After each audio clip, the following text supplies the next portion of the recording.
আল্লাহ তাআলা কিয়ামতের দিন সাইয়েদনা নূহ আলাইহিস সালামকে বলবেন, নূহ তুমি কি দাওয়াত পৌঁছিয়েছো তোমার উম্মতের কাছে? নূহ আলাইহিস সালাম বলবেন, হ্যাঁ আমি পৌঁছিয়েছি। এবার নূহের উম্মতকে আল্লাহ জিজ্ঞেস করবেন, হে নূহের উম্মতেরা, তোমাদের নবী নূহ কি দাওয়াত পৌঁছিয়েছে?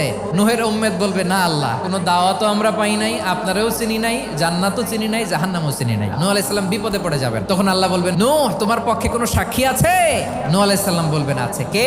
উম্মতে মুহাম্মাদি। তখন আমরা বলবো, আল্লাহর নবী নূহ আলাইহিস সালাম তিনি আপনি যা যা বলেছেন ঠিক তা তার উম্মতের কাছে পৌঁছে দিয়েছে। এবার নূহের উম্মতের সাথে আমাদের ঝগড়া লাগবে। তারা বলবে, তোমরা আসছো আমাদের হাজার হাজার বছর পরে, তোমরা কি করে জানলা? তোমাদের সাক্ষী ধর্তব্য হবে না? আমরা তখন বলবো, আমাদের কোরআনে তোমাদের নবীর নামে আল্লাহ তাআলা একটা সূরা নাজিল করেছেন, সূরাতে নূহ। দিন রাত এক করে তোমাদের কাছে তিনি দাওয়াত পৌঁছেছেন, সব আমরা জানি। আমরা যখন বলবো এই কথা, নূহের উম্মত চুপসে যাবে। তখন আমরা সত্য বলেছি কিনা এটা আল্লাহ তাআলা জানতে চাইবে বিশ্বনবীর কাছে। তখন বিশ্বনবী আমাদের পক্ষে সাক্ষী দিবেন। আওয়াজ করে বলেন আল্লাহু আকবার।